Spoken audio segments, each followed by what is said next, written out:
I'm doing this. मैं notes इसमें नहीं रख रही क्योंकि this is from some you know, तो कॉपीराइट इश्यूज ना है। बस मैं जो मुझे समझ में आया एक्सप्लेन दैट एंड या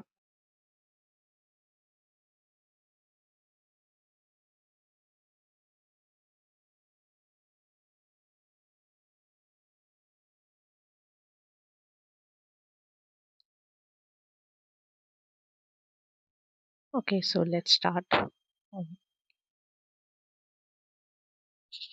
So we'll start from poverty and inequality.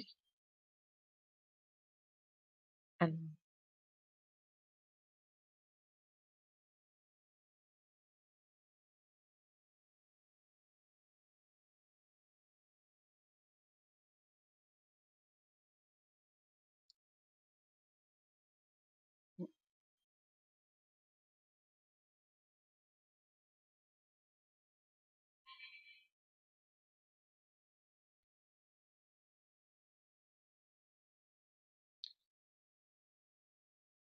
so I have done economy from one of the teachers.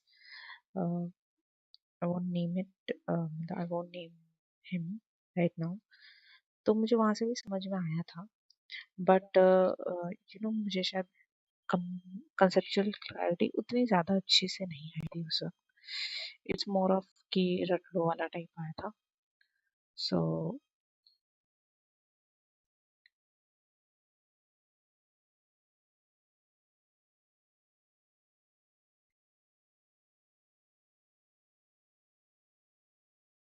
पर मुझे समझ आया था, आई कांट से कि मुझे कुछ नहीं समझ में आया। आप क्योंकि ये उतना टफ होता नहीं है, मतलब इकोनॉमी डीपर में जाओ तो टफ होता है, वरना एज सच वो बहुत ज्यादा टफ है नहीं समझने के पॉइंट ऑफ व्यू से। ऑब्वियसली रटना तो आपको ज्यादा ही है, बट हाँ।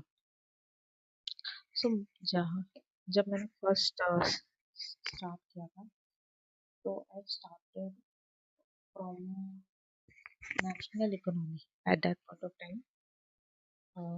एंड उसके बाद से सब स्टार्ट हुआ था कि जीडीपी क्या होता है, जी एफ एस सी एस क्या होता है, जीडीपी का फॉर्मूला क्या है, ऑल दिस थिंग्स जो कि मुझे समझ आया था, बट उतने क्लैरिटी से नहीं आया। और ऑब्वियसली उसमें मेरी भी गलती थी, क्योंकि मेरा भी जो आफ्टर वर्ड पढ़ने के बाद अपने से जो रिसर्च करना होता है, क्वेश्चन सॉल्व करने होते हैं, वो मेरा लैक था। सो कोई बात नहीं। सो स्टार्ट करते हैं। पॉवर्टी पॉवर्टी का definition, measure and Indian progress on poverty reduction. So definition क्या हम अ, बोलते पॉवर्टी को?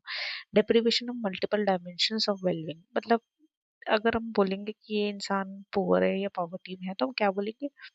बहुत सारे डायमेंशंस पे, या तो एक या एक से ज्यादा डायमेंशंस पे वो डिप्राइव है। ठीक है, deprivation of multiple dimension of wellbeing, जिससे वो एक नॉर्मल सी जिंदगी, अच्छी सी जिंदगी बिता सकता है। वो क्या डायमेंशंस क्या क्या हो सकते हैं? हेल्थ हो सकता है, एजुकेशन हो सकता है, इनकम हो सकता है, क्लीन एनवायरनमेंट हो सकता है, गुड गवर्नमेंट हो सकता है, पॉलिटिकल वॉइस हो सकता है, सिक्योरिटी हो सकता है, सोशल रिलेशन हो सकता है, and many more. Then world bank की क्या डेफिनेशन है? So this definitions are important, क्योंकि ये मेंस में हम यूज कर पाएंगे। So that's why pronounced deprivation in well-being conspiring various dimension. देखिए सेम ही है कि, बट इसको थोड़ा और अच्छे से डिफाइन किया गया है कि inability to acquire basic goods and services, कि आप जो बेसिक गुड्स एंड सर्विसेज को उसको मतलब ले ही ना पाओ। ठीक है, क्योंकि आपकी इनकम कम है obviously. Necessary for survival with dignity, जो आपकी सर्वाइवल के लिए, मतलब इज्जत से, अगर आप डिग्निटी से रहना चाहते हो एक सोसाइटी में, ठीक है, तो जो बेसिक गुड्स एंड सर्विसेज अगर वो आप अवेल ही ना कर पाओ, तो बिकॉज ऑफ लो इनकम, तो यू कंसिडर पुअर, और you consider in poverty, low low levels of health and education. So of course, the first thing that affect is your health, and the second is education. Next, poor access to clean water and sanitation, this is one of the problem, पर इसमें air भी हम include कर सकते हैं अब। But या let's अभी तक यहीं पर ही है, वर्ल्ड बैंक की डेफिनेशन है तो उसी से चलते हैं। Poor access to clean water and sanitation, inadequate physical security, yeah this also included that, lack of voice, तो ये तो आपको पता ही है इंडिया में क्या चल रहा है उस हिसाब से। insufficient capacity and opportunity to improve one's life, this is actually way more accurate definition, क्योंकि मुझे लगता है कि I was also in this category कुछ टाइम पहले तक। Insufficient capacity and opportunity to improve one's life, क्योंकि जब आप रियली पॉवर्टी देख के आ चुके होते हो या उसमें होते हो तो आपको पता लगता है कि यार ना आपके पास कैपेसिटी है ना अपॉर्चुनिटी है, क्या वहां से निकल पाओ, आप सर्वाइवल में ही जी रहे हो हमेशा। तो that is actually poverty definition, overarching board. Okay, next, measurement. Here we have apply a criteria to someone, देखिए एप्लीकेशन में सब्जेक्टिव ऑब्जेक्टिव हो सकता है, डायमेंशन स्टैंडर्ड हो सकते हैं, choose and what and how. तो जो मेजर करते हैं कि कैसे मेजर करना है और मतलब क्या मेजर करना है, कैसे मेजर करना है, ठीक है। Which dimension, health, education should be chosen. फिर उसके बाद भी हमें चूज करना होता है कि पॉवर्टी को मेजर करने के लिए हमको पहले तो क्या क्या मेजर, क्या हम हेल्थ के वाइज में देखें कि जो हेल्दी है वो पुअर नहीं है, जो अनहेल्दी है वो मतलब, तो इसमें तो बहुत वेग हो जाएगा। एजुकेशन हो गया तो बहुत there some there are people जो बहुत एजुकेटेड है but they can't earn a living, somehow उनकी हेल्थ डिटोरेट हो गई या बच्चे वो उस कैटेगरी में आ गए। सो क्या हमें दोनों कंसीडर करना चाहिए, ये भी आ सकता है। Under health what standard should be, अगर मान लेते हैं हेल्थ को हमने एज अ मतलब डेफिनेशन बना लिया कि हाँ हेल्थ के हिसाब से देखते तो हेल्थ के अंदर भी हम क्या देखें, क्या लाइफ एक्सपेक्टेंसी देखें, हॉस्पिटल देखें नियर बाई, या फिर ये देखें कि वो हॉस्पिटल में अगर उनको कोई एक पर्टिकुलर बीमारी होती है एंड उसका कॉस्ट इतना है तो क्या वो अफोर्ड कर सकते हैं। Again money wise, monetary wise देखें। नंबर ऑफ प्रिवेंटेबल डेथ, कितने डेथ है जो प्रिवेंट हो सकते हैं, है ना। Choose the most quantifiable dimension, जो सबसे पहला तो क्वांटिफाइबल डायमेंशन जो है वो मनी ही है, अगर मतलब देखते ही तो हम मनी के हिसाब से ये सारी चीजें, तो मनी के हिसाब से भी तीन ऑप्शंस हो जाते हैं, wealth, income and consumption. Wealth मतलब जो आपके पास जायदाद होती है, देन इनकम जो आप रोज कमाते हैं, कंजम्पशन जो आप रोज खर्च करते हैं। तो वेल्थ तो आपको मतलब वेल्थ के हिसाब से देखें तो बहुत ही ज्यादा डिफरेंस आ जाता है ना। किसी के पास बहुत बहुत रिच होता है अंबानी सर, और कुछ इनकम बेसिस पे है, तो मतलब डिफरेंस होता है। एंड कोई 20,000 कमा रहा है तो कोई 2 लाख कमा रहा है, तो there is a difference. Consumption expenditures more और लेस सेम रहता है, क्योंकि कंजम्पशन आप दिन में कितना ही खा लोगे, जितना भी हो, तो उसका डिफरेंस ऑब्वियसली कम होगा then any of this difference. Next, जो वेल्थ है वो वोलेटाइल है, इनकरेक्ट रिपोर्टिंग होती है उसकी, और वोलेटाइल भी है। इनकम जो है वो इनकरेक्ट है और रिपोर्टिंग भी होती है वोलेटाइल, मतलब सेम ही चीज है कि लोग सही तो रिपोर्ट करते भी नहीं है, ठीक है। और इनकरेक्ट ज्यादातर लोगों को पता लगता है, लोग टैक्स बचाने के लिए क्या क्या करते हैं आपको पता ही होगा। Next, consumption expenditure is stable भी होता है, बेटर रिपोर्टिंग भी होता है, क्योंकि आप खर्च कर रहे हो, तो आप खर्च करोगे तो कुछ सामान लोगे ना, तो वो तो नोट हो ही जाता है। तो कंजम्पशन एक्सपेंडिचर, जैसे कि हम बोल सकते हैं कि बेंगलुरु के एरिया में जितने आसपास लोग हैं उनका कंजम्पशन एक्सपेंडिचर ज्यादा होगा ऑफकोर्स, क्योंकि वो ज्यादा खर्च कर रहे होंगे। Income consumption expenditure standard would need to be set, ठीक है। एक फिर भी इसमें एक्सपेंडिचर में भी या फिर इनकम एक्सपेंडिचर में भी हमको एक स्टैंडर्ड सेट तो करना ही पड़ेगा। Subjective on the basis of expert opinion के बेसिस पे भी, क्या कोई एक्सपर्ट बिठाते हैं और उनको बोलते हैं कि भाई तुम जांच करो और तुम बताओ कि कितना स्टैंडर्ड लगेगा कि इससे नीचे खर्च करने वाले लोग पॉवर्टी में आ जाए, इससे ऊपर वाले ना आए। आई डोंट नो मेरी वॉइस जा रही है कि नहीं।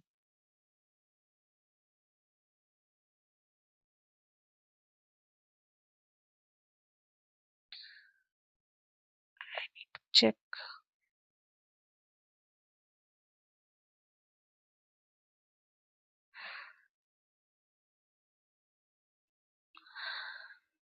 कुछ ज्यादा ही चीजें ओपन है मेरे इसमें। I have to check.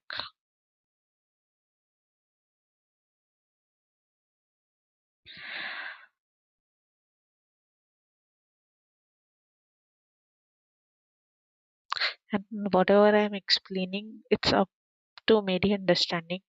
So don't take it as a lecture or something. I'm just recalling what I have studied. And yeah,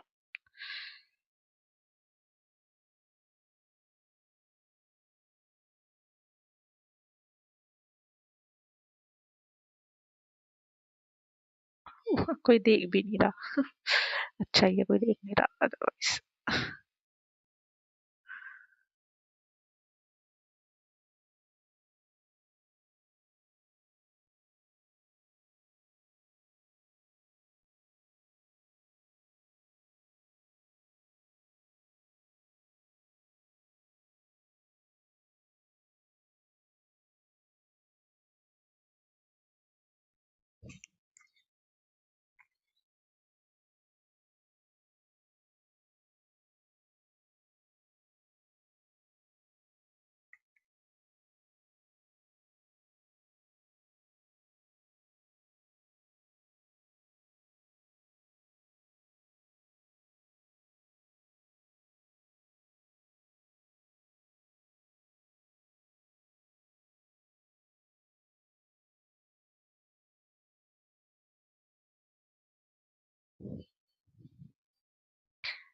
मैं कितना बुरा एक्सप्लेन कर रही हूँ।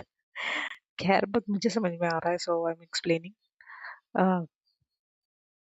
Okay let's start. मतलब we start from what where we left.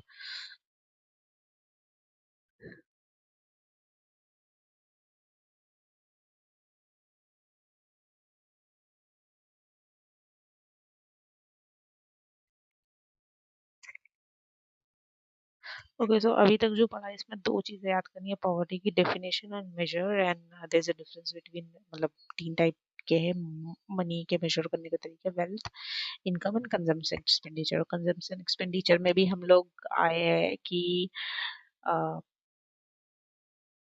Consumption expenditure जो होती है वो need to set subjective on the basis of expert opinion, and then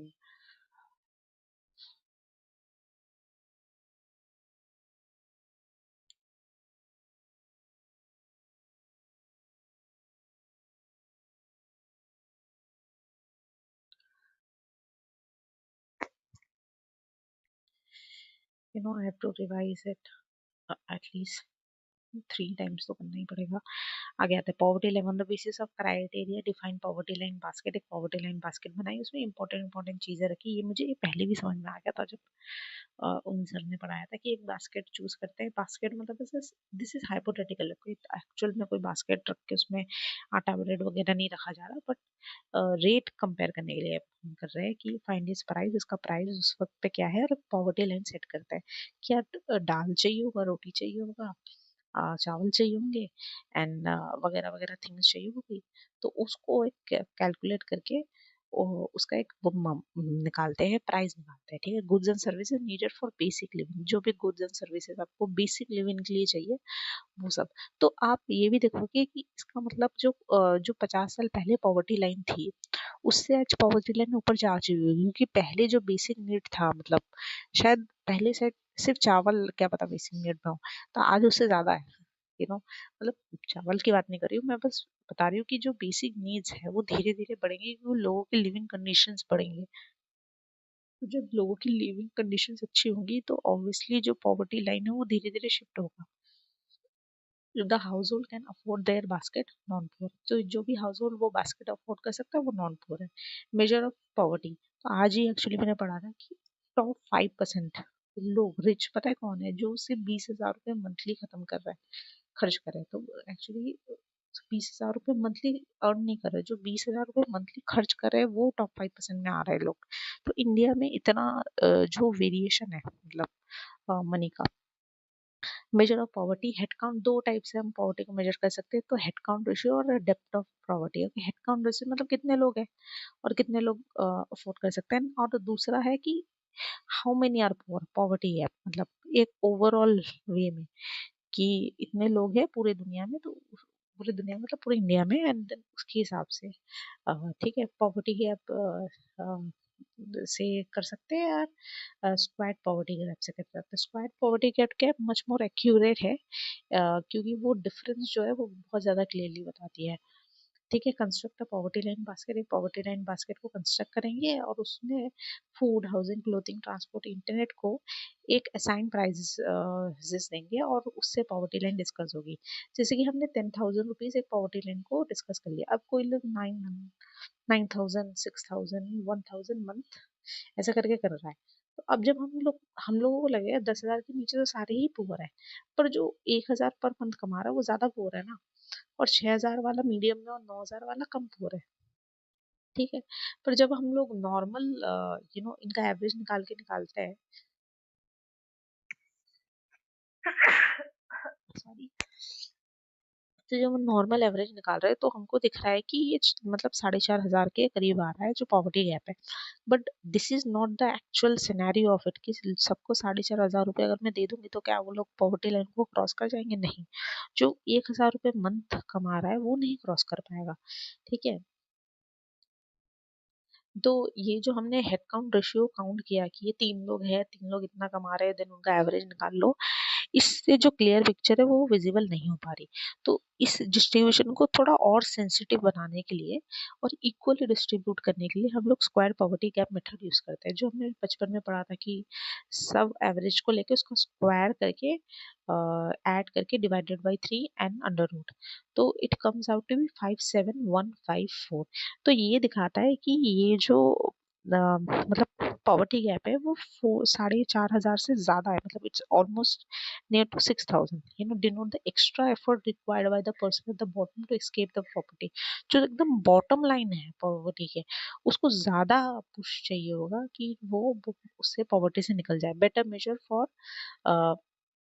surety of poverty, और ये ज्यादा बेटर मेथड भी है। ठीक है, तो इससे पता भी लग जाता है कि जो हमने पॉवर्टी लाइन जब हमने निकाली उसमें कितना ज्यादा वेरिएशन था। ठीक है, मेजर ऑफ पॉवर्टी लाइन दो टाइप के यूज हो सकते हैं इसका, एक तो नेशनल प्रोग्रेस के लिए और दूसरा आइडेंटिफाइंग बेनिफिशियरी।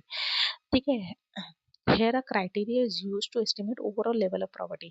नेशनल प्रोग्रेस में क्या है कि ओवरऑल पता लगे कि अच्छा पॉवर्टी कितनी है, तो इसके लिए सैम्पलिंग करते हैं। being counted as BPL APL does not impact the person directly। अब क्या है, नेशनल प्रोग्रेस में दिखाने के लिए अगर इसमें चूक भी हो गई तो इसमें बहुत फर्क नहीं पड़ता। ठीक है, बट द बेनिफिशियरी आइडेंटिफाइंग के लिए अगर जो बंदा बहुत बेनिफिशियरी में आ रहा है और वो अगर छूट गया तो फर्क पड़ता है ना। और अगर कोई बंदा जो बेनिफिशियरी में नहीं आ रहा वो अगर आ जाए तो भी फर्क पड़ता है, गवर्नमेंट के रिसोर्सेस है ना जो लिमिटेड होते हैं। तो each scheme has its own criteria, can not use poverty line inclusion error और एक्सक्लूजन एरर। हम तो इसके अंदर जो पॉवर्टी लाइन में हम लोग एरर नहीं कर सकते। Here we use SECC data also, तो यहाँ पे SECC डाटा यूज इस्तेमाल करते हैं और ये बहुत ही ज्यादा एक्यूरेट होने की जरूरत है। Okay, poverty line basket before independence जो है 3 टाइप के वो आए थे, जैसे दादा भाई नरोजी आया था, नेशनल प्लानिंग कमेटी आया था और बॉम्बे प्लान आया था। Person unable to afford prison meal, जो प्रिजन का मतलब जेल का खाना भी अफोर्ड नहीं कर पा रहे थे उनको पुअर कैटेगरी में डाल दिया गया था भाई, मतलब this is the criteria bye दादा भाई नरोजी। अब जब पोस्ट इंडिपेंडेंस आया तो क्या प्लान आया, तो दिस इज प्री इंडिपेंडेंस, तो 3 आए थे, तो हमको याद करना है दादा भाई Naoroji, national planning committee and Bombay plan. Okay, दादा भाई Naoroji, national planning committee and Bombay plan, तो DNB, DNB is some course I guess, so DNB और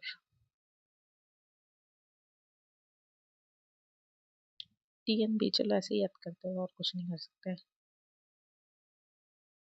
हाँ, DNB।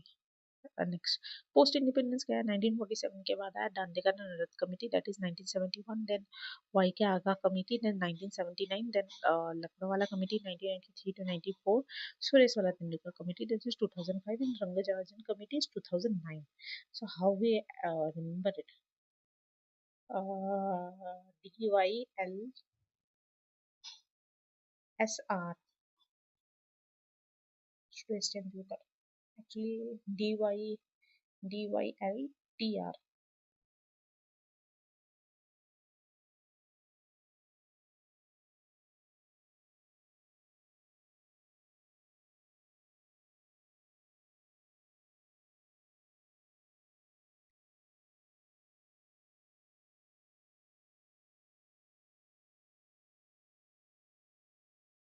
पता नहीं मुझे ऐसा आ रहा है, दाल तेरा रंग, समथिंग लाइक दैट, दाल तेरा रंग, that is Dandekar and Committee 1971, YK Alam Committee is 1979. It's almost 8 year का गैप है वैसे तो। 5 साल के बाद इंटरवल में नहीं आना चाहिए, 79 जो भी है। देन लकड़वाला कमिटी इज 1993 1994, 5 साल के गैप पे आना चाहिए, बट इट्स मोर गैप अलगा कमिटी में। देन 94 के बाद 2005 the Suresh Tendulkar committee and Rangarajan is 2009। Okay, so before independence was Dadabhai Naroji DNB and then National Planning Committee and then Bombay and next is Dal Tera Rangin, something like that. Dandekar and Rath Committee 1971, then YK Al Committee is 1979 and then the Lakwala Committee is 1983 1994। मतलब पहले में जो gap है वो 8 साल का है, उसके बाद 5-5 साल का गैप है। 1983 1994 एंड देन 94 के बाद आएगा 2005 Suresh Tendulkar committee and then Rangarajan committee 2009। And next आता है पोस्ट इंडिपेंडेंस में जो वेरियस कमिटीज आई थी उनके बारे में थोड़ा सा डिटेल में पढ़ेंगे, क्योंकि एमसीक्यू में आ सकता है और मे बी, और ये मुझे पहले वाले सब में पढ़ाया था तो उसमें थोड़ा और डिटेल में था, क्योंकि आई थिंक उस टाइम पे ये ज़्यादा पूछा भी जाता था दैट विच कमेटी ने क्या किया, और ये बहुत लास्ट का टॉपिक होता था जो कि यहाँ पे बहुत पहले दिया हुआ है। I have studied that.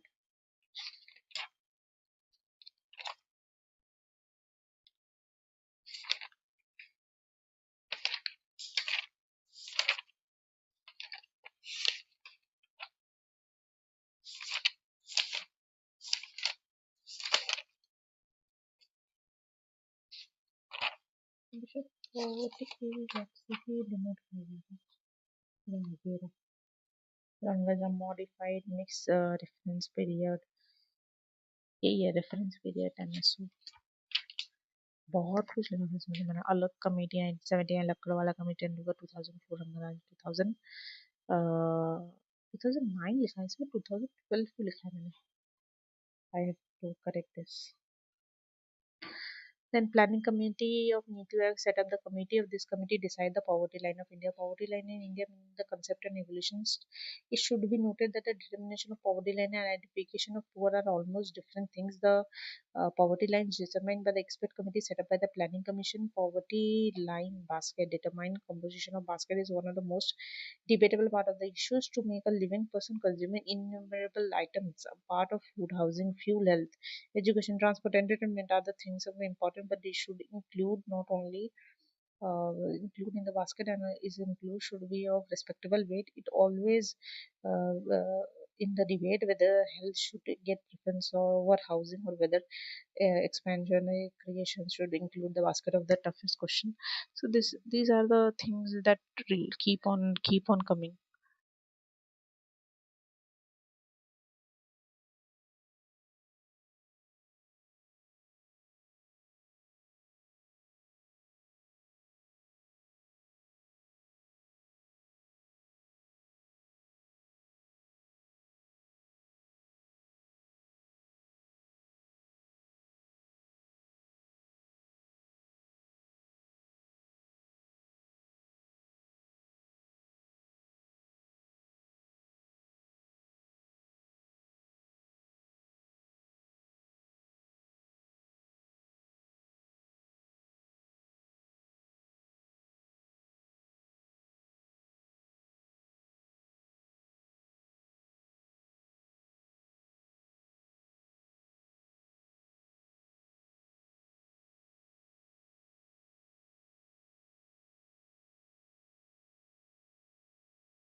Hi.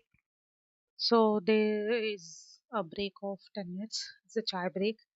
So me and my mothers are uh, we are talking, and I don't have I don't have very good fluency in English, but I'm trying to learn that, and I'm teaching my mom also. And we have a you know, laughter session of me explaining, shut up. If you want to make someone shut their mouth, and she's speaking that to me. मेरे से पूछ के मुझे ही बोल रही है. It was a funny session. Okay, let's continue from that. So इसमें यही बोला था कि जो पॉवर्टी लाइन बास्केट है इसमें बहुत सारी चीजें हैं वो अभी भी डिबेटेबल है क्योंकि हम लोग हाउसिंग को पहले रखे, एजुकेशन को पहले रखे, फूड को पहले रखे. तो इसमें बहुत सारे क्वेश्चंस हैं. देन एक्सपेंडिचर्स में भी क्या क्या है, ठीक है. तो ये एक बहुत ही डिबेटेबल इशू है अभी भी. मोनेटिज्म, फिर कंजम्पशन वेरीज एज पर्सन. जो भी इसको बहुत क्यूरेट किया गया है बहुत ही अच्छे से, ठीक है. नेक्स्ट, एक रेफरेंस पीरियड दिया गया. During the survey NSO workers will ask certain question to people. Period covered by this question is called reference period. Care has to be taken that this period is represented by general pattern of consumption. तो कुछ चीजें होती है जो हम हफ्ते में consume करते हैं, कुछ मतलब महीने में, कुछ साल का होता है. तो ऐसे करके रेफरेंस पीरियड लेके भी क्वेश्चन पूछे गए जब जब एनएसओ वर्क के साथ सर्वे के लिए.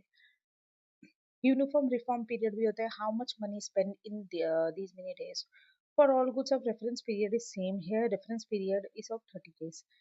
तो यूनिफॉर्म जो है हम लोग जनरली महीने के हिसाब से करते हैं, but there are things which may vary, ठीक है. तो उसके बाद मतलब इन सर ने मुझे बहुत कुछ लिखाया था कि एवोल्यूशन ऑफ पॉवर्टी लाइन.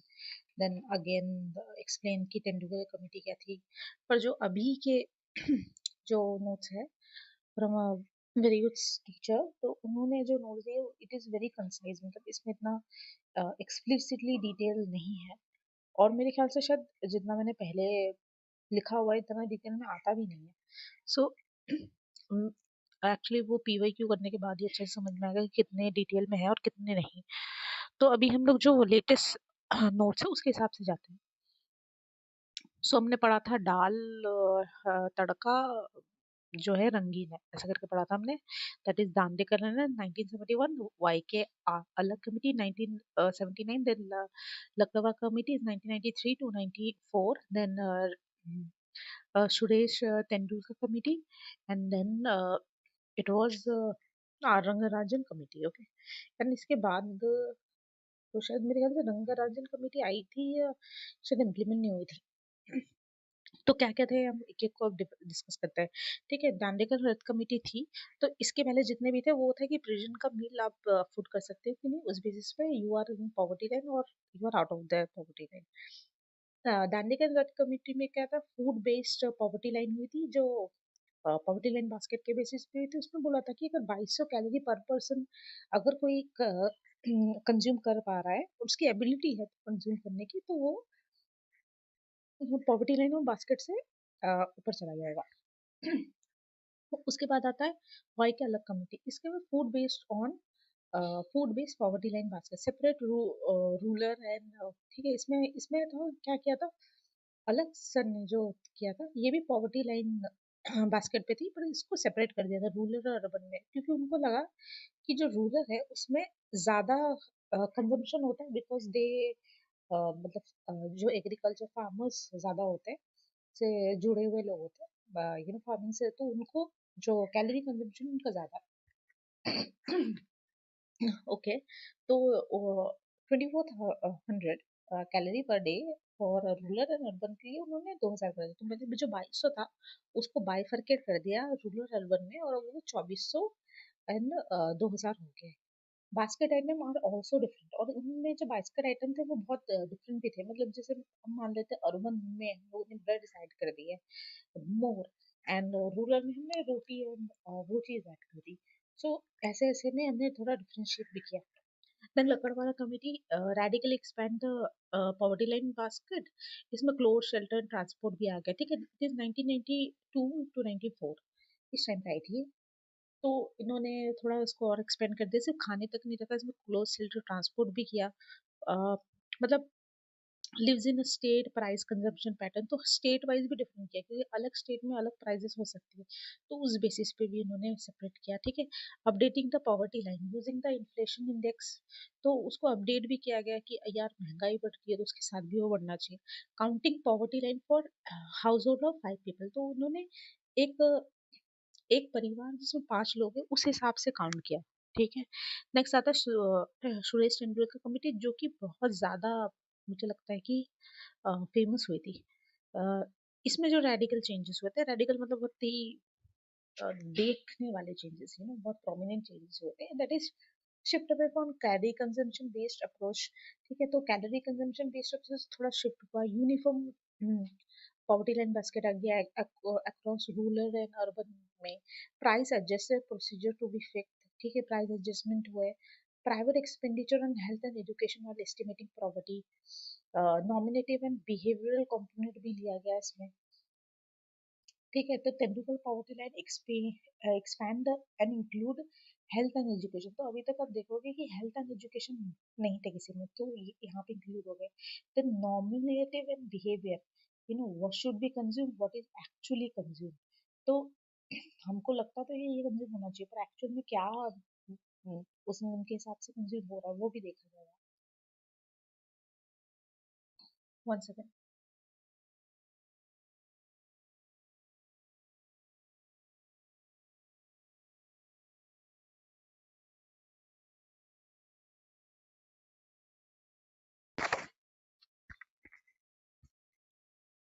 उसके बाद आता है कि change in recall period, high frequency and short frequency law.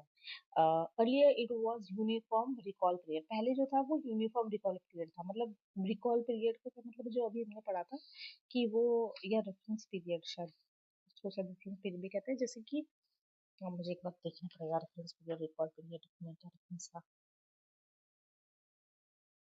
हाँ सेम ही है। हाँ, ये रिकॉल पीरियड और reference period uniform reference period कहते थे। तो जो है हम लोग 1 महीना 30 डेज का लेके चलते हैं, बट इट कैन वेरी ना। तो हाई फ्रीक्वेंसी जो होती है, जो हम बहुत रेगुलरली वो होता है, और कुछ लॉन्ग फ्रीक्वेंसी जो लॉन्ग वाला, तो एक मिक्स कॉल पीरियड है ये। एक नोबेल प्राइज विनर ने बताया था, जिनका नाम था एंगस डिटॉन, तो 2016 में इनको कि एक मिक्स रिकॉल पीरियड होना चाहिए, क्योंकि सारे जो आइटम्स आपने डाले ये जरूरी नहीं है कि वो हर 30 दिन में ही खरीदते हैं, तो कुछ बहुत फ्रिक्वेंटली कंज्यूम हो जाते हैं और कुछ को थोड़ा लॉन्ग टाइम लगता है कंज्यूम होने में। ठीक है, based on this factor Tendulkar poverty line के हिसाब से आया कि 5,000 house hold consumption expenditure per month, this ignite कि यार 5,000 के हिसाब से, मतलब कोई कैलकुलेशन करके ये लोग आए कि 32 पर, मतलब पर्सन, जो कंट्रोवर्सी हुई थी, गवर्नमेंट सेटअप रंगराजन कमेटी, तो ये जो 32 था ना, ये कंजम्पशन एक्सपेंडिचर पे था। ठीक है, बट इस पे रंगाराजन कमेटी आई और उन्होंने भी कुछ सिमिलर सा ही रिमार्क दिया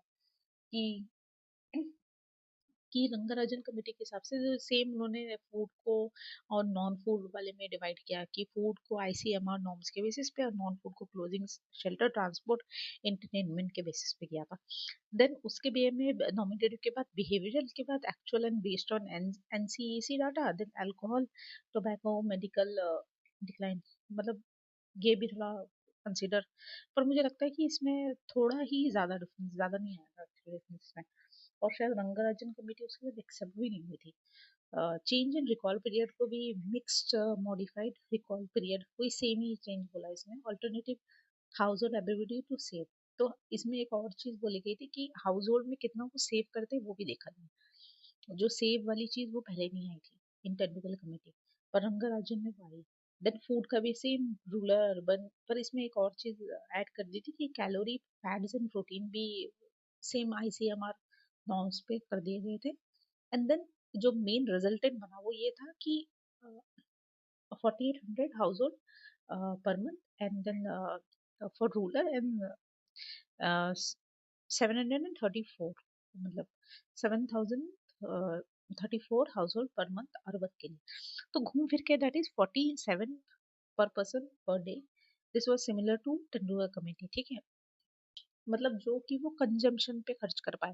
this is not the overall, this is the consumption वाला। ठीक है, करंट पोजीशन क्या थी पॉवर्टी लाइन में, measured on the basis of head count ratio consumption expenditure as per the NCEC by NSSO on the basis of Tendulkar committee poverty line based on mix recall period. Okay, current वाला यही है कि फिर Tendulkar basis Tendulkar committee के basis पे उन्होंने दे दिया गया based on the mix recall period. उसके बाद आता है पॉवर्टी मेजरमेंट। पॉवर्टी मेजरमेंट दो टाइप की थी, for national progress and beneficiary identify, जो कि हमने बता दिया है सीसीसी 2001 के उसके बेसिस पे, conducted in 2011 different from population census. MORD जो कि रूरल में हुआ था, ministry of housing housing affairs या अर्बन में हुआ था मेरे ख्याल से। देन द कास्ट कंपोनेंट जो भी अभी आ रहा है, इस पे डिस्कशन अभी नहीं करेंगे, पर इस पे भी आ रही है बात, क्योंकि फिर वो शायद उसके बेसिस पे भी बहुत सारी चीजें आई। SECC 2011 three categories of automatically included, automatically excluded, deprived. उसके बाद आते हैं कि इन्होंने तीन कैटेगरी दिखा दी कि अगर ये आपके पास है तो अब ऑटोमेटिकली पुअर हो, ये आपके पास नहीं है तो ऑटोमेटिकली आप एक्सक्लूडेड हो और डिप्राइव्ड हो। Three deprived criteria based on this made part of specific schemes automatically included in the various schemes of the government। जो इसमें आता है वो automatically included है, well off not nominally, ठीक है, एक्सक्लूड हो जाते हैं बेस्ड ऑन द, ठीक है, deprive made of the part of specific schemes. तो इसमें यही बोला है कि कुछ है जो ऑटोमेटिकली इंक्लूडेड है अगर आए, तो कुछ है जो ऑटोमेटिक, जैसे फॉर एग्जांपल जो ऑर्फेनेज में है जिनके पेरेंट्स नहीं है तो वो ऑटोमेटिकली इंक्लूडेड है इसमें। एंड कुछ ऑटोमेटिकली एक्सक्लूड जो बहुत ही प्रिविलेज, जैसे अम्बानी सर है वो तो ऑटोमेटिकली एक्सक्लूड, इनको डिप्राइव्ड, यू नो, तो उनको एक स्पेसिफिक स्कीम्स के तहत उनको बेनिफिट प्रोवाइड किया जाता है। People who wish to take benefits of the government scheme don't have to prove eligibility again and again. तो जो बेनिफिशियरी चाहिए उनको हमेशा से, ये भी एक डिग्निटी वाली बात हो जाती है, क्योंकि आपको अगर हमेशा ही प्रूव करना पड़े कि यार यू डिजर्व दैट, तो it's also no not a good way to help. ये भी डिग्निटी इफेक्ट करती है कहीं पर। Based on fulfilling any of the five parameter, for example there is one गांव में एक आंटी थी जो बहुत बुजुर्ग थी, उनके बच्चे नहीं थे, तो she used to live alone, और उनको शायद पेंशन आती थी and which is very low, मतलब बहुत ही कम था। तो उनको देख के मैं, कोई भी बोल सकता है कि she is under that poverty line. So मैं जहाँ पे है वो बहुत ज़्यादा रिच एरिया नहीं है, और मेरा जहाँ पे गाँव फ्रॉम दैट सीन पर, आई थिंक उनके पास नहीं था card, because whatever reason, तो मैं कोई बोल नहीं सकती, but there are some people जिनको बहुत ज़रूरत है and sometimes they are not in that. ये मैं बहुत पहले की बात बोल रही हूँ, मैं बहुत छोटी हुआ करती थी, बट वो फॉर एग्जाम्पल पर वो पेंशन स्कीम मांगी थी because she is also window. तो यू नो समवेयर किसी ने उनको देख के उन्होंने करवा लिया, दैट्स, और उतने में ही वो अपना सारा गुजारा चला रही थी। And I don't think so शायद वो एक बार से ज़्यादा खाती भी होगी दिन में। एंड या this is the condition actually, अगर देखा जाए तो। खैर, आगे बढ़ते हैं। ऑटोमेटिकली इंक्लूडेड कि जो कि डेस्टिट्यूट है, लिविंग ऑन आर्म्स है, आर्म्स मतलब समवन जिनको मांगते हैं, manual scavenger family. For example अगर मैं नानी दादी की बात करूँ तो वो भी अगर वो पेंशन नहीं होती तो she was actually living in arms. Manual scavengers जो फैमिली होती है, देन प्रिमिटिव ट्राइबल ग्रुप्स होते हैं, लीगली रेजिस बॉन्डेड लेवल जो है, वो लोग भी, ठीक है,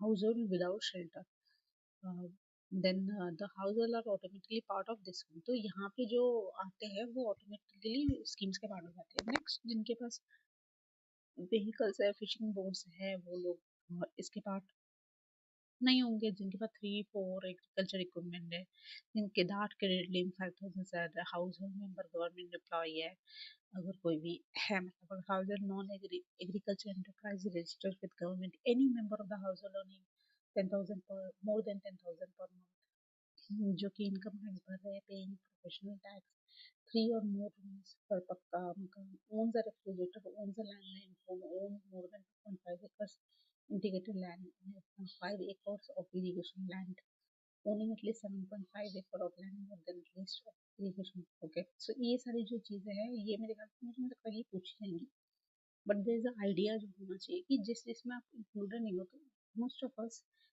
एक्चुअली, ज़्यादातर ये लोग जो शायद इसकी एजुकेशन करें वो इसमें आते ही नहीं है, बट बहुत सारे लोग इसमें पार्शली एलिजिबल है, मतलब for example someone who is in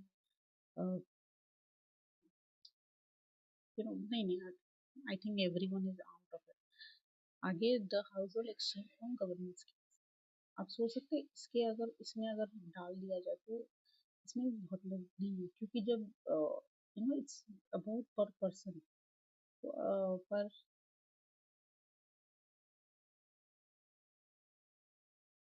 नहीं है, पर ये तो नहीं है, हाँ ये नहीं है। तो अच्छा, इसके बाद भी एक क्राइटेरिया मैंने वो देखी है कि डू यू वांट के हाउस होल्ड विद वन और लेस वन कच्चा रूम और कच्चा roof, then no adult member in the house given 80 16 to 59, female headed household with no adult male member between 16 to 59, household with differently able member with no able to bond paper, then SC/ST household, household with no literal adult of age of 25, landless household derive the major part of their income from manual scavengers. Here we check deprivation on the base of seven criteria, on the base of where deprivation lies, we include in governance की। तो जो ऊपर वाला था वो तो पूरा ही poverty में आ गई, बट ये जो है ये वाला जो क्राइटेरिया इसमें हम देखेंगे कि वो किस चीज में डिप्राइव्ड है। तो जैसे कि मैंने जो केस बताया उसमें no adult member of household between 16 to 15, वो नानी का केस, तो वो इसमें फिट होती है, एक्चुअली वो आगे वाले में भी फिट होती है, बिकॉज वो अर्न तो करती नहीं थी, तो वो शायद पेंशन स्कीम के अंदर वो आ जा रही थी kind of deprived, and we include in that government scheme. Result of SECC display on the public places of Gram Sabha, one can concept greater transparency। क्या है कि SECC में हमने ना बहुत लोगों की पॉवर्टी डाटा निकाले और फिर हमने डिस्प्ले कर दिया, तो डिस्प्ले होने के बाद ग्राम सभा में किसी ने आके बोल दिया अरे ये तो उतना गरीब नहीं है, ये तो जो दिखा रहा है, that's how transparency is maintain. ठीक है, international poverty links world bank में आती है, classified countries into high income, middle income and low income, whatever I'm actually speaking it's from the notes, and मुझे नोट्स के बारे में नहीं बताना चाहिए क्योंकि सही नहीं होगा, बट रियली रियली बहुत ही औसम नोट्स है, एंड अगर कोई मेरी बात सुन रहा है तो उसे पता लग जाएगा कि ये क्या नोट्स है, और मुझे पता है कि कोई सुन नहीं रहा है, so that's a very good thing. Next, specific poverty line classification countries into high income, middle income and low income। Specified poverty line for each country, तो हर कंट्री का एक डिफरेंट होगा, GNI per capita expressed in current dollar system, तो dollar system के हिसाब से low income जो होगी वो इतना हो गया 1135, 2025 का डाटा अब से, मिडल वाले 13644, अपर वाले हो गए हैं 4496, और जो 1396 वो हाई इनकम में आ गए। GNI private capitalize gross national income per population, GNI per person, market exchange rate क्या है, $1 इज 86.37, अभी तो शायद 106 हो गया शायद इंडिया के हिसाब से। Purchasing power parity, comparing exchange rate on the basis of ability to purchase on basket of किस नॉट मार्केट एक्सचेंज रेट। देखो market exchange and purchasing power parity क्या होता है, दोनों में डिफरेंस होता है, मतलब $1 जो है 86.37 का है, और परचेजिंग पावर पैरिटी के हिसाब से $1 की जो वैल्यू है वो 21 है, मतलब कितनी कैपेसिटी है क्या वो खरीद सकते हो, तो मतलब यहाँ का 1 लाख रुपए वहाँ के 21 लाख के बराबर है, यू नो, तो यहाँ का $1 लाख वहाँ के 21 लाख के मतलब $21 लाख के बराबर है, मतलब ये मानना है। तो या so that's how purchasing power rate varies. ठीक है, 1 लाख ही था कि 10 लाख था, मतलब 1 2 लाख था, मैं भी कंफ्यूज हो रही हूँ अभी, मुझे थोड़ा चेक करना पड़ेगा इसको। Group specific property lines of each country, तो फिर HICH मतलब high income country, high income, then इसके बाद आता है लो इनकम कंट्री आता है 2.15 dollar. Purchasing power take a consumption expenditure. Level of poverty in the poorest country of the world. This is the figure is the average of PLV, the 15 poorest country of PPL known as extremely poor. तो $2.15 से भी कम कमा रहे हैं वो extremely poor में आ जाते हैं। 2025 के हिसाब से 2022 का डाटा था। ठीक है, पर पर्सन पैरिटी का है $3 से कम जो हो रहा है वो उसमें आ जाता है। Millennium and sustainable development goals क्या है 2000 तक, UNG approved at MDGs prepared by world millennium standard 2000 prepared by world. Okay ठीक है, पहले 8 थे फिर आज शायद 22 है। 8 for the new millennium target was to achieve this goal, क्या क्या गोल थे, eradicate extreme poverty and hunger, जो कि एक्चुअली अचीव हुआ नहीं, पर हमने उसके बाद और ज्यादा मतलब 2015 में एक्सपायर हो गया था। Achieve universal primary education, promote gender equality empowerment, reduce child mortality, improve maternal health, combat HIV, AIDS, malaria, other diseases, ensure environmental sustainability, develop a global partnership on the development, expire from that, okay, sustainability development goal। उसके बाद आता है formation UN conference on sustainable development, Rio plus 220 agreed on 2015 at UN Sustainable Development Summit 2015 at New York। Okay 17 sustainable goals पे हमने agree किया, तो हमको ये रटना है 17 के 17 क्या था, पहले में गरीबी आई, गरीबी ने को पहले खाना देंगे तो जीरो हिंगर, थोड़ा खाना हुआ तो उसका हेल्थ अच्छा हुआ, हेल्थ अच्छा हुआ तो उसने सोचा कि मैं थोड़ा पढ़ लिख लेता हूँ। जब उसने पढ़ना लिखना देखा तो उसने देखा कि जेंडर बहुत बाइस्ड है। जब जेंडर बाइस सही हुआ तब उसको लगा कि यार क्लीन वाटर और सैनिटेशन भी नहीं है हमारे पास। क्लीन एंड सैनिटेशन के बाद हमें पता लगा कि अफोर्डेबल क्लीन एनर्जी नहीं है, हमें एनर्जी बनानी पड़ेगी। फिर जब एनर्जी बन गई तो उन्होंने काम ढूंढना स्टार्ट किया कि काम मिले और इकोनॉमिक ग्रोथ। जब इकोनॉमिक ग्रोथ हुआ, काम हुआ, तो उन्होंने इंडस्ट्रीज बनाई, इंडस्ट्री बनाई तो इनइक्वालिटी कम हुई, इक्वालिटी कम हुई तो सस्टेनेबल सिटीज बनाई उन्होंने। उसके बाद वो आएगा कंजम्पशन, उसके बाद उन्होंने और कंजम्पशन एंड प्रोसीजर बनाए। फिर जब ये किया तो बहुत धुआं होने लगा तो उन्होंने क्लाइमेट पे एक्शन किया। जैसे क्लाइमेट पे एक्शन लिया उन्होंने, उनको देखा कि यार लाइफ बिलो वाटर भी इम्पोर्टेंट है। फिर उसके बाद पानी में देखा तो उन्होंने बोला कि यार लाइफ ऑन अर्थ भी इम्पोर्टेंट है। फिर पीस एंड जस्टिस देखा हर जगह पे, देन आया partnership for the goals. Partnership करी तो गोल्स पे ओके। तो अब मुझे थोड़ा बहुत याद हो गया, पहले तो पॉवर्टी, पॉवर्टी के बाद मुझे खाना, जीरो हंगर, जीरो हंगर के बाद थोड़ा हेल्थ, हेल्थ के बाद एजुकेशन, एजुकेशन के बाद इक्वालिटी ऑफ जेंडर्स, देन आएगा क्लीन वाटर, क्लीन वाटर के बाद आएगा यू नो अफोर्डेबल एनर्जी। की क्लीन वाटर करने के लिए मुझे ऑस्मोसिस करना पड़ेगा, ठीक है। ओके फिर डिसेंट जैसे ही हो गया कि अब क्लीन वाटर भी मिल गया और एनर्जी भी मिल गई, तो हम लोग अब डिसेंट वर्क और इकोनॉमी को ग्रोथ करेंगे। जब इकोनॉमिक ग्रोथ हुई तो इंडस्ट्रीज और इंफ्रास्ट्रक्चर उन्होंने बना, बिल्डिंग्स बनाई, वो बनाई, तो जब वो बनाई तो बहुत लोगों का जो इनइक्वालिटी था वो रिड्यूस हो गया, सबको घर मिल गया। जब घर मिल गया तो उन्होंने सोचा कि यार घर तो बन गया पर सस्टेनेबल घर बना दें, मतलब बहुत हमने प्रदूषण कर लिया, एक सस्टेनेबल सिटीज बनाई, वो बनाई। तो उसके बाद उन्होंने सोचा कि यार घर बन गया, लोग भी बन गए, पर उनका खाना कैसे होगा, तो रिस्पॉन्सिबल कंजम्पशन बनाया। जब खाना हो गया तो ऊपर उन्होंने देखा कि यार क्लाइमेट बहुत खराब कर दिया हमने, इतना जो ओवर यूज कर दिया, क्लाइमेट को बचा, क्लाइमेट को बचाया तो उन्होंने सोचा पानी में फिशेस और वो वाटर में जो है उनको बचाया। फिर उन्होंने लाइफ को बचाया। फिर उसके बाद उन्होंने पीस के बारे में बात की, फिर उन्होंने बोला कि अब साथ मिलकर काम करेंगे, पार्टनरशिप तो 16 169 target, 169 target under the goals, इस 17 गोल के अंदर ही 169 टारगेट है।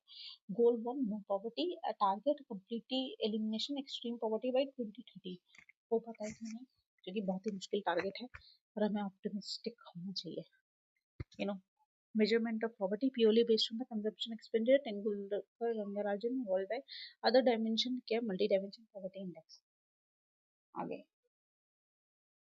Group MPI, multi-dimension poverty index, global MPI. Oxford Poverty and Human Development Initiative and UN Development. Traditional concept of monetary poverty, multi-dimension poverty, health, education, standard of living, global MPI, total 10 indications जो है health education and standard of living. और इसमें थोड़ा अजीब सा लगे, health education standard living में एक चीज को अगर 3 भाग में डिवाइड करेगा तो one third one third one third आएगा, पर इसमें भी वन सिक्स हेल्थ को फिर दो में बांट कर दिया, न्यूट्रिशन, चाइल्ड मोर्टालिटी, एजुकेशन को दो में कर दिया, ईयर्स ऑफ स्कूलिंग एंड, मतलब इस बेसिस पे उन्होंने डिवाइड किया स्टैंडर्ड ऑफ लिविंग को। कम से कम एक दो तीन चार पाँच छः में डिवाइड करे तो 1/8 हो गया स्टैंडर्ड। ठीक है, 30 minutes work from home guarantee, house should household has no electricity at least have, मतलब इस बेसिस पे उन्होंने एक पॉवर्टी इंडेक्स बना दी कि अगर ये पॉइंट आए इन सबको जोड़ के हम बता देंगे कि कौन कितने पॉवर्टी में है। ठीक है, on the basis of this calculate deprivation if deprived on 3/10, consider MPI multi dimensional poverty head count ratio के हिसाब से। अगर 3/10 का आ गया तो हम मान लेंगे कि यार मल्टी डायमेंशनल पॉवर्टी में हेड काउंट रेशियो में भी ये पॉवर्टी में आ रहा है। इंटेंसिटी ऑफ पॉवर्टी, क्या राइटिंग है sir, level of deprivation, both intensity and head count is calculated, दोनों ही कैलकुलेट करते हैं। India MPI calculated by NITI Aayog से कैलकुलेट, क्योंकि वही तो है कैलकुलेट करने के लिए, और कौन है हमारे पास, यही है, तो हम नीति आयोग से कैलकुलेट करेंगे। नेक्स्ट, अलकिरी फॉरेस्ट मेथोलॉजी है, takes data from the national family survey and two additional indication है इसमें। हाँ, 1/6, 1/12, 1/12 चाइल्ड मोर्टालिटी एंड ऑल। ठीक है, 1/3 एंड दिस इज ओके, समझ में आ गया मुझे। टू एडिशनल इंडिकेशन क्या है, मेटरनल नहीं, बैक अकाउंट जो कि इंक्लूड किए गए थे। मेटोलॉजी डिप्राइवेशन कट स्कोर है 33% head count ratio, the 3/10 is 33%। Calculate average deprivation of all deprive people, intensity of poverty MPI जो है वो head count ratio into intensity of poverty index. Head count ratio कितने लोग हैं और उनकी जो इंटेंसिटी जो अभी हमें परसेंटेज आएगी उसके बेसिस पे एमपीआई में cut. Non monetary poverty as measured multi dimensional is consider factor like education, this decline from 53.8% इतना to 16.4% इतना। Okay, world bank multi dimension stood in 15.15 in 2023, reflecting ongoing improvement of living conditions. Okay, other indication of human development empowers human life with dignity, not merely monetary life। तो जो human development के हिसाब से सिर्फ पैसे वाला नहीं है, और भी चीजें हैं जिसके बेसिस पे हम बोल सकते हैं कि पॉवर्टी से थोड़ी ऊपर गई है, जैसे इक्विटी हो गया, सस्टेनेबिलिटी होता है, प्रोडक्टिविटी हो गया, एम्पावरमेंट हो गया। ठीक है, अब अप्रोच चेस क्या है, फिर इंडिकेशंस क्या है, थोड़ा मुझे ब्रेक लेना पड़ेगा इसमें और 10 minutes, and I'll be restart this